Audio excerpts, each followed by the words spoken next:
मैं बहुत जिम्मेदारी से कह रहा हूँ। हाँ। आप कह दीजिए कि ये सच है।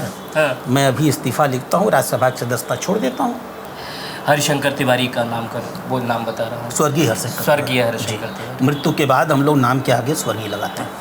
उनको कैसा नेता मानते थे, और मुख्यमंत्री जी का उनके बारे में कुछ ना बोलना, आप इसको किस नज़र से देखते हैं? आप और आपकी पार्टी केवल नाम बदलने का काम करेगी? नहीं, नाम तो बहुत लोग बदलते हैं। जैसे अखिलेश यादव मुख्यमंत्री बनना चाहते हैं, कुछ लोग कह रहे हैं बाबा प्रधानमंत्री बनना चाहते हैं, राहुल गांधी प्रधानमंत्री बनना चाहते हैं। राहुल से पूछिए। हाँ, आप क्या बनना चाहते हैं? मैं डॉक्टर राधा मोहन दास अग्रवाल और उत्तर प्रदेश के मुख्यमंत्री योगी आदित्यनाथ के बीच कैसे संबंध है?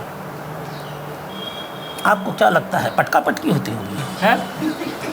सवाल है ब्रिजभूषण शरण सिंह पर, सांसद हैं वो भी, आप भी सांसद हैं। हमारे साथ आज खास बातचीत में सांसद, राज्यसभा सांसद राधा मोहन दास अग्रवाल जी हैं। हम इनसे आज तमाम विषयों पर बात करेंगे। इनके ऊपर कई आरोप भी लगते रहते हैं, कई विवाद भी हैं और कई अनसुलझे राज भी हैं। कई विषयों पर बात करेंगे। जैसे एक विषय ये है कि विधायक जी के पास एक लग्जरी गाड़ी है, कई बंगले हैं और विधायक जी साइकिल से चलते हैं। आपने कई बार वीडियो में देखा होगा कि विधायक जी साइकिल से चलते, ऑटो से चलते हुए विधानसभा जाते हुए दिखाई दिए।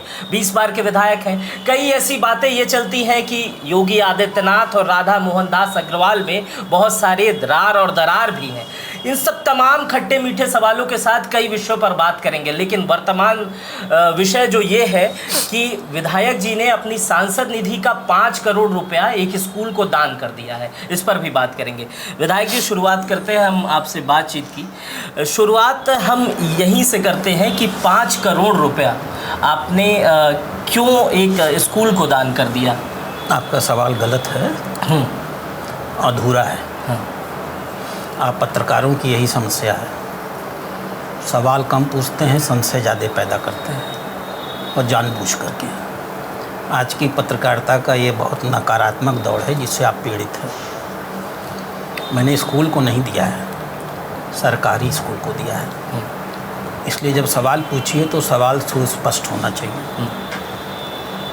वो एक सरकारी स्कूल है, इस शहर का सबसे पुराना स्कूल है, लड़कियों का स्कूल है, 3500 छात्राएं पढ़ती हैं और वहाँ सुविधाएं पहले से बेहतर हुई हैं, लेकिन बहुत सी ऐसी चीज़ें हैं जिनकी ज़रूरत है। जो मैं धन पाता हूँ वो सरकार का पैसा है, जनता के टैक्स से विधायक और सांसद को विधायक निधि और सांसद निधि मिलती है और इसलिए उसका उपयोग हमेशा जनहित में होना चाहिए।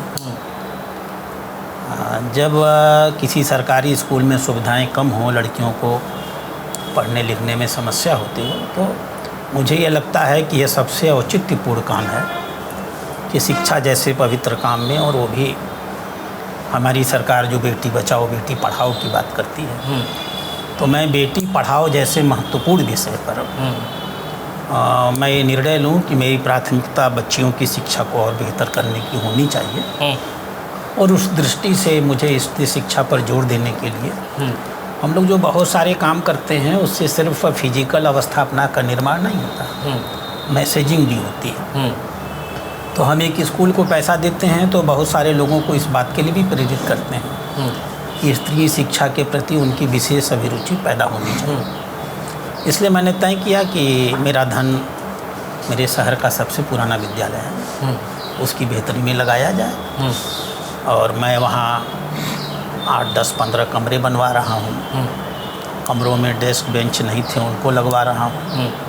व्यावसायिक शिक्षा की व्यवस्था नहीं थी, व्यावसायिक पूरा 2 तल का सिस्टम पैदा कर रहा हूँ। कंप्यूटर शिक्षा के प्राविधान कर रहा हूँ। लड़कियों के लिए शौचालय 2 सेट्स बनवा रहा हूँ। आधुनिक शिक्षा की स्त्री से स्मार्ट क्लास के लिए डिस्प्ले सिस्टम होता है वो लगवा रहा हूँ। वहाँ सड़कें नहीं थीं, लड़कियाँ मिट्टी उट्टी में आती जाती थीं, उनके लिए जितनी ज़रूरत है उतनी सड़कें, इंटरलॉकिंग सड़कें ये बनवा रहा हूँ। उनकी बाउंड्रियाँ टूटी थी वो बनवा रहा हूँ। शिक्षिकाओं के बैठने के लिए बड़ी समस्या थी, उनका स्टाफ कक्ष बनवा रहा हूँ। गार्डों के लिए कोई विशेष व्यवस्था नहीं थी, एक सुरक्षा कक्ष बनवा रहा हूँ। और मेरी इच्छा वहाँ पर आज के जो आधुनिक दौर में CCTV सिस्टम और इंटरैक्टिव वॉइस सिस्टम होता है उसको लगाने की भी है, लेकिन सांसद निधि में इसका प्राविधान नहीं होता। इसलिए जिलाधिकारी और कमिश्नर से कह करके मैंने उनसे कहा है कि CSR फंड से दोनों काम भी करा दी जाए, जिसको उन्होंने सहमति दिया है। विधायक जी, आपने मुझे करेक्ट किया था कि सरकारी स्कूल है और उत्तर गोरखपुर का सबसे पुराना स्कूल है। तो ऐसा क्या हुआ कि मुख्यमंत्री भी चूँकि इसी शहर से आते, आप विधायक भी रहे हैं, आपके विधानसभा क्षेत्र की जगह है वो, तो अभी तक वो सही नहीं हो पाया? सरकारी स्कूल है, 3500 लड़के हैं, इतने दिन तक सही नहीं हो पाया, इसके पीछे क्या कारण? इस प्रदेश में बहुत से स्कूल हैं। हाँ, आप मानते हैं कि इस प्रदेश में बहुत सारे स्कूल हैं जो सरकार शिक्षा के नहीं, आप जबरन मेरे मुंह में शब्द मत ठूसिए। हाँ, एक नॉर्मल तौर तरीके से पत्रकारिता होनी चाहिए। अपने विचारों अपने विचारों को दूसरों पर लादने की कोई ज़रूरत नहीं है। आप पूछने आए हैं तो मेरे जवाब सुनिए। नहीं, मैं बिल्कुल पूछने आया हूँ। तो जवाब ये है कि सरकारें अपना काम कर रही हैं। और हमारी सरकार के कार्यकाल में जितना शिक्षा के क्षेत्र में काम हुआ है उतना पहले कभी हुआ ही नहीं। पहले स्कूलों में बिजली नहीं होती थी, शौचालय लड़कियों के अलग से नहीं होते थे, हाथ धोने की फैसिलिटी नहीं होती थी, विद्यालय में शिक्षक नहीं होते थे।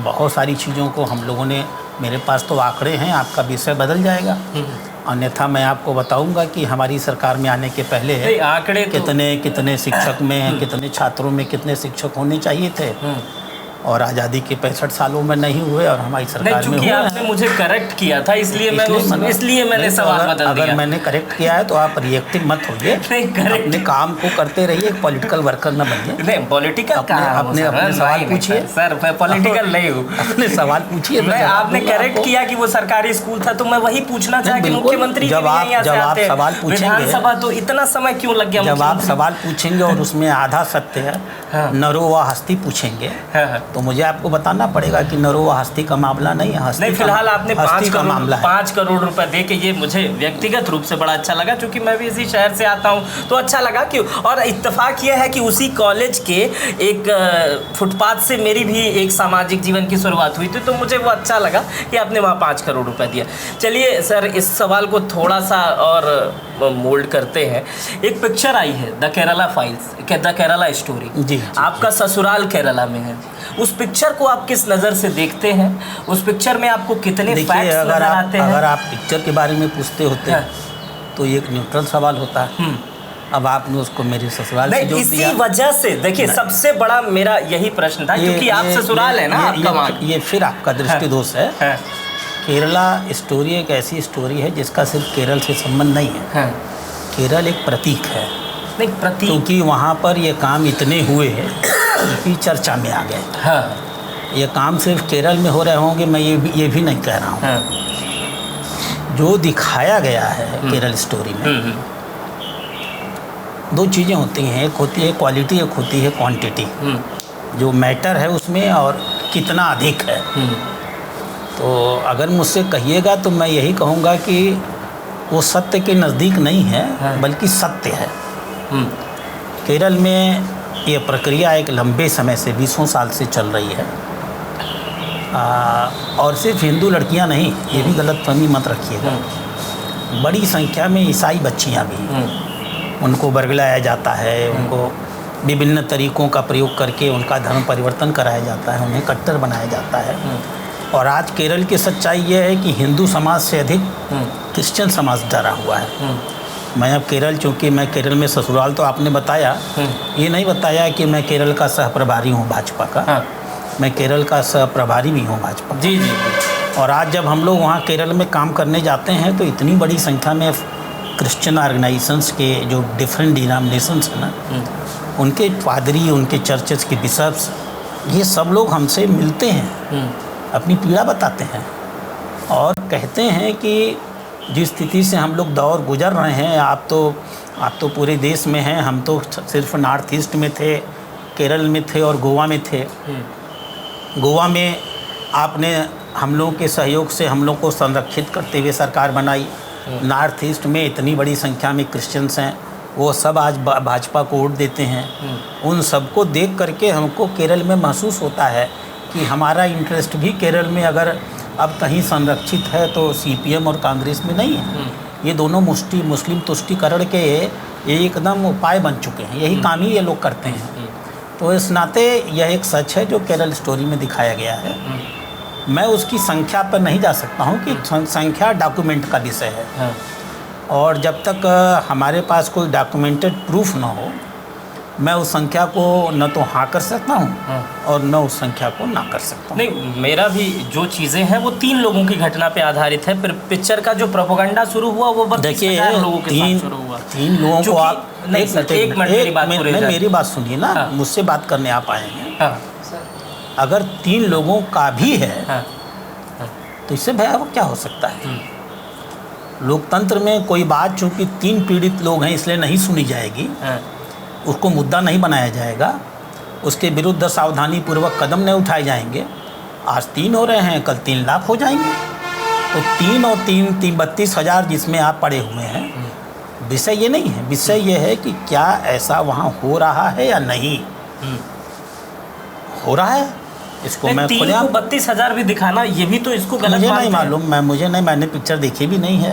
नहीं, आपका पूरा मंत्रिमंडल देखा है, खुद मुख्यमंत्री जी ने देखा है, अब ये प्रधानमंत्री जी ने जाके कर्नाटक में केरला स्टोरी का नाम लिया है। तो आप तो पत्रकार हैं, जिसने देखा है आप उसके पास जाइए, उससे पूछिए। नहीं, मुझे लगा अगर पूरा मंत्रिमंडल देखा है तो आपने भी देखा ही होगा। ये आपके दृष्टिदोष है, फिर ये आपकी समझ की कमी है।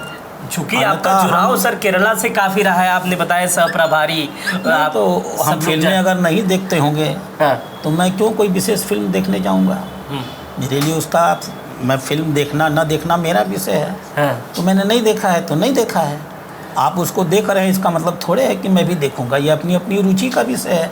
मेरी रुचि के विषय में फिल्म नहीं आती है, मैं ज़िंदगी की फिल्म देखता हूँ। अपना अपना चॉइस है।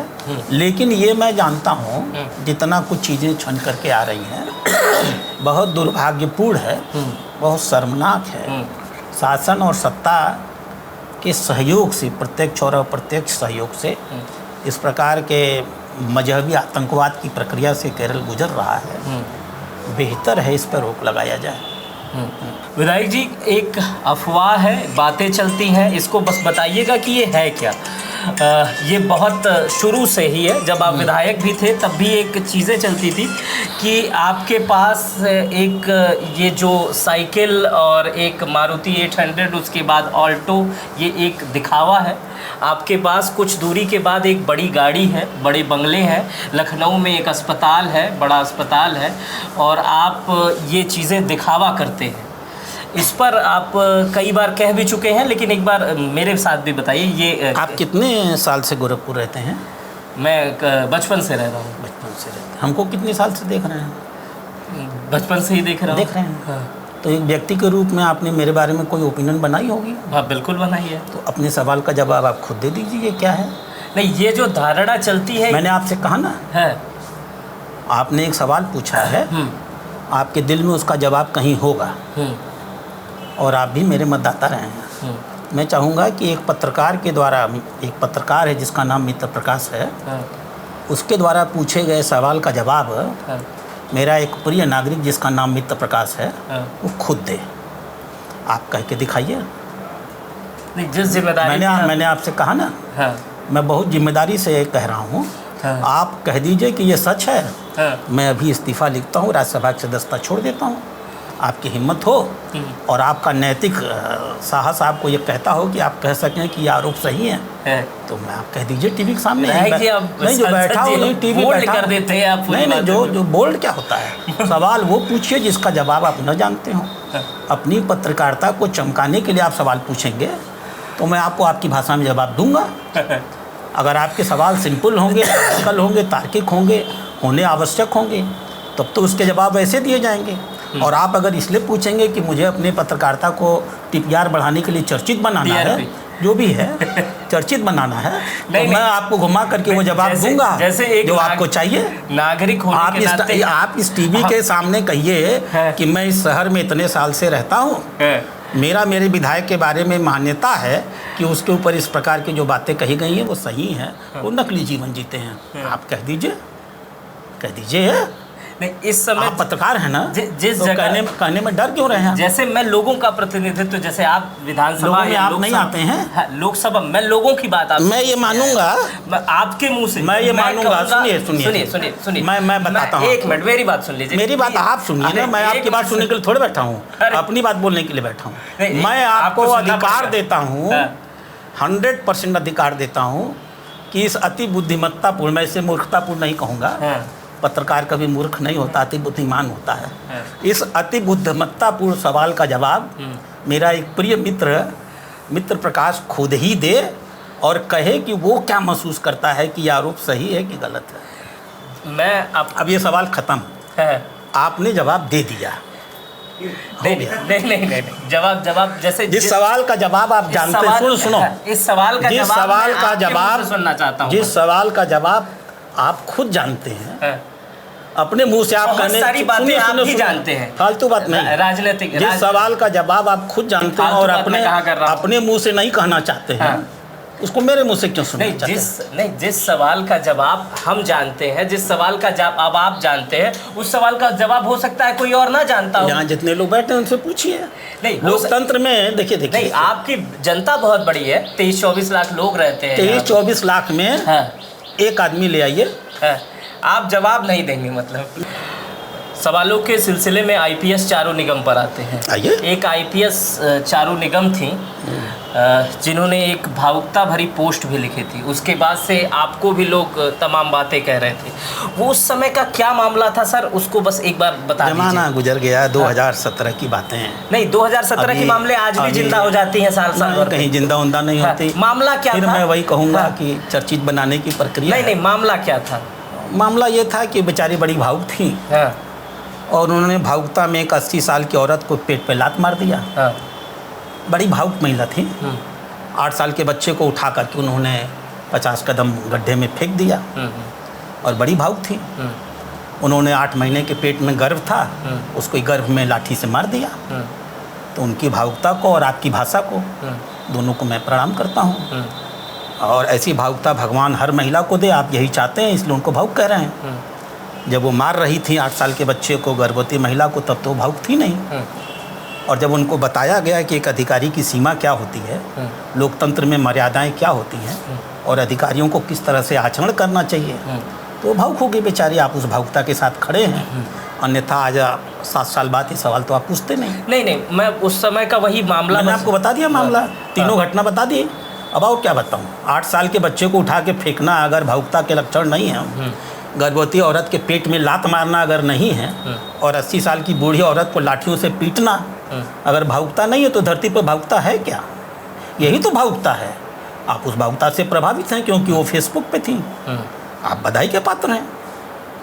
फेसबुक पर तो आप भी हैं, एक्टिव रहते हैं। बिल्कुल रहता हूँ। ऐसी भावुकता विषय पर नहीं रहता हूँ मैं। भगवान ऐसी भावुकता आप लोगों को दे, मेरे पास न रहे। गोरखपुर से एक नेता आते थे, 6 बार के विधायक हैं, कैबिनेट मंत्री रहे हैं, अब वो इस दुनिया में नहीं रहे हैं। हरिशंकर तिवारी का नाम वो नाम बता रहा हूँ। स्वर्गीय हरिशंकर तिवारी। मृत्यु के बाद हम लोग नाम के आगे स्वर्गीय लगाते हैं। उनको कैसा नेता मानते थे, और मुख्यमंत्री जी का उनके बारे में कुछ ना बोलना, आप इसको किस नज़र से देखते हैं? ये मेरा अधिकार नहीं है कि मैं अपने सिवाय किसी दूसरे नेता का मूल्यांकन करूं। यह जनता का काम है। आप जनता के पास जाइए और उनसे पूछिए कि वो पंडित हरिशंकर तिवारी को कैसा नेता मानती है। नहीं, आप गए थे, आप काफ़ी दिनों से आप भी राजनीति में रहे। हाँ, तो आप, हमारे यहाँ एक नॉर्मल चीज़ें होती हैं। कोई व्यक्ति मरा है, मुझे सूचना मिली है, मेरे विधानसभा क्षेत्र में वो रहते हैं, मेरे वोटर रहे हैं, उनकी मौत की खबर आई है, तो मैं एक संवेदना प्रकट करने जाऊंगा। मैं गया। संवेदना प्रकट करने आप गए। सवाल का दूसरे भाग को आप नहीं टच कर पाए? नहीं, मैं टच कर रहा हूँ, फिर मैं आपको जवाब भी दे रहा हूँ। माननीय मुख्यमंत्री ने क्या किया, क्या नहीं किया। माननीय मुख्यमंत्री इसी गोरखपुर में रहते हैं, आज भी इसी गोरखपुर में आए हुए हैं। हैं? वो लिखे नहीं लिखे, छपा नहीं छपा, कहा नहीं कहा, ये सब आप उनसे पूछिए ना। मैं कोई मुख्यमंत्री का पीए तो नहीं हूँ। आप होंगे, जाके उनसे पूछिए कि महाराज जी आपने उनको संवेदना दी थी कि नहीं दी थी, गए थे कि नहीं गए थे। सवाल जिससे संबंधित हो उससे पूछनी चाहिए। किसी थर्ड पार्टी से पूछने का क्या मतलब है? मुख्यमंत्री के सवालों का जवाब मुख्यमंत्री स्वयं देंगे या उनका ऑफिस देगा। मैंने बस ये सवाल आपसे किया है कि आप इसको किस नज़र से देखते हैं? मैं किसी नज़र से नहीं देखूंगा। हाँ। उनके बीच के क्या संबंध हैं, उनके बीच की क्या परिस्थितियां, इसका मूल्यांकन करने वाला मैं कौन होता हूँ? यह सवाल पंडित हरिशंकर तिवारी से पूछा जाना चाहिए, हमारे बीच में नहीं है। आपको पूछने का शौक है तो जाइए योगी आदित्यनाथ से पूछिए, वहाँ तो आप जाएंगे नहीं। नहीं, बिल्कुल जाएंगे। तो जाइए पूछिए उनसे। हाँ। मेरा जहाँ तक सवाल है, मैं ये मानता हूँ कि मेरे शहर के निवासी थे, मरे थे। मैं दुनिया के न जाने कितने अनजान मौतों में लोगों को घेर जाता हूँ जिन्हें मैं जानता भी नहीं हूँ इस शहर में। वो मेरे नागरिक रहते हैं, मुझे खबर मिलती है, मैं जाता हूँ। तो एक व्यक्ति जो इस प्रदेश सरकार में कैबिनेट मंत्री रहा है, हम तो डिनाई नहीं कर सकते। 6 बार अगर चुना गया है तो चुना गया है, मैं कैसे डिनाई कर दूंगा? मुझे भी जनता ही चुनती है। तो मैं गया था। बाकी कौन गया कौन नहीं गया, जो नहीं गया या जो गया उससे पूछिए ना, मुझसे क्यों पूछना? हर चीज तुरंत आप ये कह देंगे कि मुझसे मत पूछिए। अरे अजीब बात कर रहे हैं। आपकी पत्नी ने आपको आज घर में क्यों डांटा, ये मैं पूछूं? अपनी पत्नी से आप पूछिए। मोहल्ले भर में इसकी राय तो बन जाती है, मैं उसी राय की बात अब आप बताइए, आज आप डांट खा के आए हैं पत्नी से? नहीं, मेरी शादी क्यों बहुत चतुर है। अविवाहित हो गए सवाल से बचने के लिए। अविवाहित ही हूँ मैं, मेरी शादी। अच्छा जी। एक दूसरे थोड़ा सा इस सवाल को ख़त्म करने के बाद हम इंटरव्यू को ख़त्म करेंगे।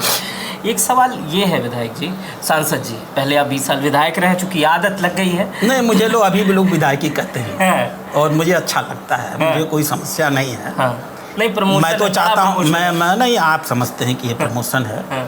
जो लोग मुझे विधायक कहते हैं, मैं भी उनको डांट के भगा देता हूँ और कहता हूँ कि मुझे अगर डॉक्टर साहब के नाम से नहीं बुलाना चाहते हो तो ना बुलाओ। आप मेरे घर के बाहर जाइएगा तो एक फ़ोटो ले लीजिएगा। उस फोटो पर आज तक कहीं गेट पर मेरे विधायक शब्द नहीं लिखा है, डॉक्टर राधा मोहन अग्रवाल लिखा हुआ है। बस मैंने अपने गेट के आगे कभी विधायक नहीं लिखा और न ही सांसद लिखा है। मेरे लिए विधायक और सांसद ये सब चीज़ें अस्थायी चीज़ें हैं। स्थायी चीज़ है कि मैं एक आदमी हूँ और मेरे अंदर आदमी का चरित्र होना चाहिए। और दूसरी अस्थायी चीज़ ये है कि मेरे माँ बाप ने मुझे पढ़ा करके डॉक्टर बनाया है, मुझे हमेशा डॉक्टर रहना चाहिए। मैं आज भी मरीज देखता हूँ। हर इंसान का, हर एक राजनीतिक व्यक्ति का एक लक्ष्य होता है। आपका क्या लक्ष्य है? मुख्यमंत्री आप मुझे 20 साल से काम करते देख रहे हैं। एक जागरूक नागरिक हैं। जिन परिस्थितियों में और जिस तरीके से मैंने काम किया है, आप खुद मुझे परिभाषित करिए ना कि मेरा लक्ष्य क्या है। फिर आप मेरे पे आ गए। नहीं, सारे सवाल का जवाब अब मेरे पास नहीं आया है। मैं अपने मित्र नागरिक विश्व प्रकाश पर आया हूँ, जो एक नाम भी बदल चुके मेरा। आप और आपकी पार्टी केवल नाम बदलने का काम करेगी। नाम तो बहुत लोग बदलते हैं। अब वो जमाना गया, मेरा नाम बदल अब नाम तो कांग्रेसी भी बदलने लगे हैं और दुनिया के लोग बदलने लगे हैं। बात को वहाँ न ले जाइए। मैं ये कह रहा हूँ, नाम आपने विश्व प्रकाश बता दिया। आप समझे नहीं, आप एक पत्रकार बनिए। ढेर सारे व्यक्तित्व काम कर रहे हैं। अगर 25 साल के काम के बाद आप यही नहीं समझ पाते हैं कि कौन व्यक्ति किस दिमाग से राजनीति कर रहा है, तो आपने तो उसकी पूजा को ख़त्म कर दिया। अब मैं अपने ऊपर एक तगमा ओढ़ लूँ, 20 साल मैंने काम करके दिखाए तब भी आप मेरा मूल्यांकन न कर पाएँ और फिर मैं कहूँ कि नहीं मेरी राजनीति का उद्देश्य ये है, ये है, ये है, तो ये तो अपना मखौल उड़ाना है। मेरे जनता, हमने कहा ना आपके लिए पद होगा, मेरे जैसे अखिलेश यादव मुख्यमंत्री बनना चाहते हैं, कुछ लोग कह रहे हैं बाबा प्रधानमंत्री बनना चाहते हैं, राहुल गांधी प्रधानमंत्री बनना चाहते हैं। राहुल से पूछिए। आप क्या बनना चाहते हैं? मैं इसीलिए हम आदमी बनना चाहते हैं और मुझे खुशी है कि हम आदमी हैं। अच्छा, पहली और अंतिम प्राथमिकता होनी चाहिए कि आप जिन भी ऊंचाइयों पर जाएं या मत जाएं, रहें आदमी। और मुझे आदमी बने रहने में बड़ा संतोष मिलता है। अच्छा, ये सवाल हमारा लास्ट है, दरार को लेकर के, तमाम चीज़ों को लेकर के, बीजेपी से आपको एक बार नोटिस भी एक मिला था और तमाम चीज़ें। जब विधानसभा के चुनाव थे और ये घोषणा हुई थी कि उत्तर प्रदेश के मुख्यमंत्री इस जगह से चुनाव लड़ेंगे, तो आपने ये सीट पर लेके कई चीज़ें हुई थी। अफवाह ये भी उड़ रही थी कि आप कई राजनीतिक दल बदल सकते हैं, जा रहे हैं वहाँ से चुनाव लड़ लेंगे। क्या कभी दरार रही है या आपने हाँ। अपने सवाल का जवाब खुद दे दिया। हाँ 20 साल मैं विधायक रहा हूँ हाँ और अपने राष्ट्रीय अध्यक्ष के एक फ़ोन पर हाँ मैंने फ़ोन पर ही सीट छोड़ दिया और मैंने कह दिया कि हाँ आप जिसको घोषित करना चाहें करें, मैं उनके लिए काम करूँगा। और मैंने काम किया। अगर इतने तथ्यात्मक चीज़ों को आप नहीं समझ सकते हैं, तथाकथित चिंता, चर्चा, अफवाह, बातें अखबारों में खूब छप रहा था। अब ये तो अखबार हो चाहे कोई हो, महत्वपूर्ण ये है कि आपने देखा कि एक व्यक्ति जो 20 साल से विधायक था, जो 1,22,000 वोट पाता था बिना किसी चुनाव प्रचार के, ये तो सवाल आपने पूछा नहीं कभी, क्योंकि आप सकारात्मक सवाल पूछने आए नहीं है, नकारात्मक सवाल पूछने आए हैं। अन्यथा आप ये भी पूछते, वो आप देख नहीं पाए। आपने कम से कम ये तो देखा होता कि एक व्यक्ति जो 20 साल से विधायक था, अपने राष्ट्रीय अध्यक्ष के टेलीफोन पर उसने सीट छोड़ दिया और उसके छोड़ने के बाद वो सीट की घोषणा हो गई। उसके बावजूद भी अगर आप न जाने कितनी चीज़ों को सुन और देख रहे हैं, तो ये आपकी पेशेगत मजबूरी है। डॉक्टर राधा मोहन दास अग्रवाल और उत्तर प्रदेश के मुख्यमंत्री योगी आदित्यनाथ के बीच कैसे संबंध है? आपको क्या लगता है, पटका पटकी होती होगी? हम लोग एक पार्टी में हैं, हमको उन्होंने विधायक बनाया है, हमने उनके लिए सीट छोड़ी है, आज वो मुख्यमंत्री हैं, हमने उनके चुनाव प्रचार में काम किया है, फिर भी आप सवाल पूछ रहे हो, तो ये मतलब है कि कुछ गड़बड़ी आपके अंदर है। राधा मोहन योगी में तो है नहीं है। वो आपका मामला है, आपको अपना इलाज कराना चाहिए। तो आप हम लोगों का इलाज करना चाहते हैं? नहीं इलाज मेरे हिसाब से तो कुछ है ही नहीं। अच्छा, तो ये चीज़ें चलती रहती हैं समाज में कि राधा मोहन फिर दास, आप आ गए। हाँ।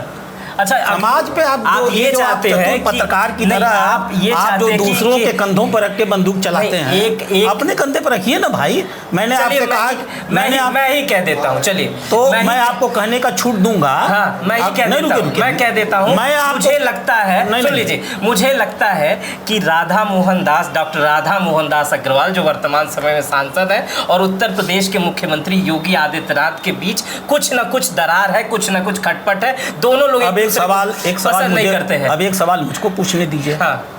जब आप इस सवाल पर अपनी बात बोल सकते थे, हाँ।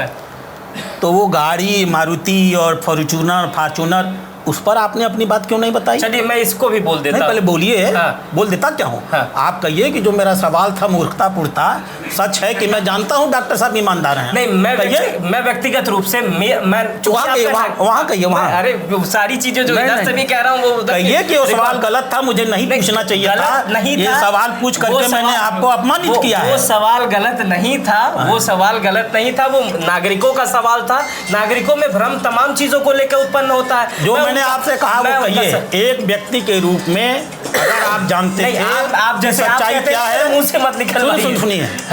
अभी आपने कह दिया कि मैं आरोप लगाता हूँ। मैं आरोप नहीं लगा रहा हूँ, मैं सवाल पूछ रहा हूँ आपसे। मैं आपसे ये कह रहा हूँ कि आप यही बात उस सवाल के बारे में भी कह दीजिए कि हाँ मैं जानता हूँ कि आप गाड़ियाँ बदलते हैं। नहीं मैं जानता हूँ। नहीं जानते तो कहिए सच्चाई। मैं तो बोल तो दिया। नहीं बोले आप, पूरी बात जवाब दीजिए। जितनी प्रमुखता से आपने सवाल पूछा था उतनी प्रमुखता से आप जवाब दीजिए और कहिए कि मेरा सवाल गलत था, मुझे नहीं पूछना चाहिए था। उसके बाद मेरे आप इस सवाल का जवाब देंगे अपने? और मैं आपको सवाल का जवाब दे चुका। मैंने उनके लिए सीट छोड़ दी और आप कह रहे हैं कि मेरे उनके संबंध खराब है। आपने जिन दो व्यक्तियों के लिए संबंध खराब होते हैं, सीट छोड़ता है कि चुनाव लड़ता है? वो चुनाव लड़ता है एक दूसरे के खिलाफ, सीट नहीं छोड़ता है, चुनाव प्रचार में काम नहीं करता, हराने की कोशिश करता है। आपके पास इसके कोई सबूत हो ले आइए, लेकिन तथाकथित मत लाइएगा। एक आदमी पैदा करिए जो कहे कि हाँ डॉक्टर साहब योगी जी के खिलाफ प्रचार कर रहे थे। नहीं कर पाओगे आप, क्योंकि ऐसा है नहीं। तो ये तो आप सवाल पूछने के लिए सवाल पूछ रहे हो ना, अपने को चर्चित बनाने। क्या कहा आपने? टीआरपी। हाँ, टीआरपी के लिए आप कर रहे हैं। मैं टीपीआर कह रहा था, आप टीआरपी के लिए कर रहे हैं। हाँ ठीक है डॉक्टर साहब, ख़त्म करते हैं। आगे की कुछ अगर कोई बड़ी योजना हो, कोई बड़ी चीज़ें जो सोच रहे हों, और या आप जीवन में आप ईमानदारी से काम करते रहिए। इसी में बड़प्पन है। एक सवाल मैं भूल गया था, याद कर पाए। वो सवाल आप मुझ पे फेंक भी नहीं सकते हैं और कहीं और नहीं डाल सकते। तो डिपेंड करेगा सवाल पे। सवाल है ब्रजभूषण, मेरी क्षमता पर आप डाउट मत करिए। सवाल है, सुनिए डॉक्टर साहब, सवाल है ब्रजभूषण शरण सिंह पर। सांसद हैं वो भी, आप भी सांसद हैं, वो लोकसभा है। नहीं, वो सांसद हैं, एक अलग विषय है। मैं सांसद हूँ, एक अलग विषय है। सांसद कोई एक जात नहीं होती कि वो भी सांसद हैं और मैं भी सांसद हूँ। चलिए, वो सांसद हैं अपने क्षेत्र से, मैं सांसद हूँ। सवाल है ब्रजभूषण शरण सिंह पर। कुछ बेटियां गोल्ड मेडलिस्ट है जिन्होंने कई बड़ी प्रतियोगिताओं में देश का नाम रोशन किया है, वो जंतर मंतर पर धरने पे है। प्रधानमंत्री उनको फॉलो करते हैं ट्विटर पर, वो काफ़ी समय से धरने पर है और उनकी सिर्फ एक डिमांड है कि ब्रजभूषण शरण सिंह को गिरफ्तार किया जाए। इस मामले को आप किस ढंग से देखते हैं? मैं इस मामले को ऐसे देखता हूँ हाँ, कि माननीय सुप्रीम कोर्ट ने इसको संज्ञान में ले लिया है। हाँ, माननीय सुप्रीम कोर्ट ने आदेश दिया है और जिस मामले में माननीय सुप्रीम कोर्ट स्वयं पक्ष बन चुकी है, जिसने सुओ मोटो उसको संज्ञान में ले लिया है, उसमें जब तक सुप्रीम कोर्ट फैसला न दे दे कि सच क्या है और झूठ क्या है, मुझे कोई स्टैंड नहीं लेना चाहिए। उच्चतम न्यायालय का सम्मान हम न करें, ये गलत है। और हमारे यहाँ एक बड़ा बेसिक कॉन्सेप्ट है पार्लियामेंट्री डेमोक्रेसी में, जो विषय सब जुडिस हो जाते हैं, जिन विषयों पर न्यायालयों में चर्चा शुरू हो जाती है, उन विषयों पर हम लोग पार्लियामेंट में कोई बात करने के अधिकृत नहीं होते हैं। ये जाने रहिए, कोई भी सब जुडिस विषय हम लोग संसद में नहीं उठा सकते हैं, ये प्रोहिबिटेड है। ये हमारे देश की व्यवस्था ऐसी है, हमने शक्ति का पृथकीकरण किया है और ये मान लिया है कि अंतिम निर्णय हमेशा न्यायालय के होंगे। न्यायालय अगर उनको दोषी पाएगी तो उनके ऊपर कार्रवाई होनी चाहिए। नहीं, मैं टिप्पणी बस जानना चाह रहा हूँ। आपने तमाम न्यायिक बातें मुझे बताई। देश की वो बेटियाँ जिन्होंने देश का नाम रोशन किया है, वो 1 महीने से धरने पर हैं, 1 महीने से धरने पर हैं, और वो उसको आप किस नज़र से देखते हैं कि एक सांसद पर कार्रवाई नहीं हो रही है, प्रधानमंत्री जी इस शब्द पे नहीं बोल रहे हैं, मुख्यमंत्री जी नहीं बोल रहे हैं, तमाम लोग नहीं बोल रहे हैं, तो क्या मैं ये मान लूँ आप भी कुछ नहीं बोल रहे हैं, आप भी यही कह रहे हैं जो न्यायिक व्यवस्था है? अब ये आप फिर वही कुतर्क पे आ गए। हाँ। और मैं इसका जवाब फिर आपको यही दूंगा। हाँ। जब परिवार का मुखिया बोल लेता है, हाँ, इस लोकतांत्रिक व्यवस्था में जहाँ न्यायालय इन्वॉल्व हो जाती है, और वो भी स्थानीय न्यायालय नहीं है, उच्चतम न्यायालय है। हाँ। जब माननीय उच्चतम न्यायालय जिस चीज़ में इन्वॉल्व हो जाए और उसके अपने देख रेख में कोई प्रक्रिया हो रही हो, तो जब तक माननीय उच्चतम न्यायालय कोई निर्णय न दे, हाँ, हमें उच्चतम न्यायालय पर अविश्वास नहीं प्रकट करना चाहिए। इसलिए हम सबको धैर्य के साथ उच्चतम न्यायालय के निर्णय का इंतजार करना चाहिए। तो यानी वो लड़कियों को भी अब धरने से हट जाना चाहिए? ये कहने का मुझे किसी को हक नहीं है। हाँ। हर व्यक्ति का अपना अपना व्यक्तित्व होता है, सोचने की अपनी प्रक्रिया होती है। बहुत बार आप जब इंडिविजुअली किसी काम को करते हैं तो कुछ और सोचते हैं, और बहुत बार जब आप समूह में चले जाते हैं तो हर्ड साइकोलॉजी काम करती है, भीड़ की साइकोलॉजी। तो इस नाते उनको क्या करना चाहिए, क्या नहीं करना चाहिए, ये उनके और न्यायालय का विषय है। मेरे लिए विषय ये है कि मैं इस देश का एक कानून को मानने वाला नागरिक हूँ, न्याय की प्रक्रिया में विश्वास करने वाला व्यक्ति हूँ। माननीय उच्चतम न्यायालय ने इसको संज्ञान में लिया है और मैं अपनी राय दे करके माननीय उच्चतम न्यायालय की अवमानना नहीं करूँगा। हमारे साथ डॉक्टर राधा मोहन दास अग्रवाल थे, राज्यसभा सांसद। इनसे हमने खट्टी मीठी बातें की। ये बातें आपको कैसी लगी मुझे कमेंट बॉक्स में अपनी राय ज़रूर दीजिएगा। अपना बेहद ख्याल रखिएगा। बहुत बहुत शुक्रिया।